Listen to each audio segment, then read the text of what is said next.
Well, hello traders and investors. I'm LA Little. This is your daily NeoTA wrap where we take a look at these markets and we'll do it from a neoclassical perspective. We're looking at supply and demand on the charts. We're using that information to make decisions about our portfolios, how to get in, how to get out, how to stay with the trend. I do the show 4 times a week, every Monday through Thursday. It's broadcast at or before 10 o'clock Eastern Time. It's archived on YouTube and it's under the channel LA Little. If you want to subscribe, you can. Each time I push public content, you'll get a notification. It's an easy way to stay up to date.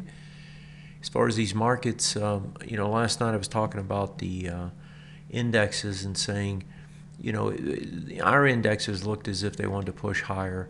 The question mark really was over in Europe. And when we went over to Europe, the FTSE did continue lower. And I'm doing a show early tonight, so you're not going to see volumes yet. But you didn't get a lower low. You probably had lower volume on the DAX. Looks like you did get a lower low in the CACs, but I'm guessing the volume is going to be lighter as well. And in London, you actually went lower. And so it looks to me like Europe is probably not going to help the U.S. tonight. Probably going to be bleeding some red tomorrow as a result. And that's probably going to weigh on our markets most likely in the morning. Our markets also, leaving aside Europe, they themselves were unable to stay on track. They did get the bounce that we were thinking, but they were unable to hold the bounce. And if you look at them intraday, they sold off all day long. So you start out here at about, where's the open? 2346. You get as high as 2352. That all happened within the first 30 minutes. And then it was just a sell-off the rest of the day. Closed almost on the lows. This thing was an over-under. I don't know what the volumes are going to read. They look like they're reading a little bit heavier today than yesterday, but I don't have the ending numbers to know that. If this is an over-under and you don't have more volume, then you're probably trying to push lower. Independent of that, you pushed into the bottom of the big bar here.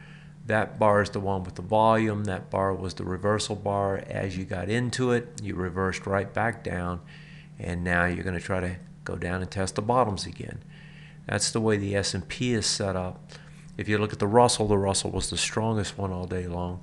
The Russell got up almost to those tops, reversed down, finished about halfway down on the bar.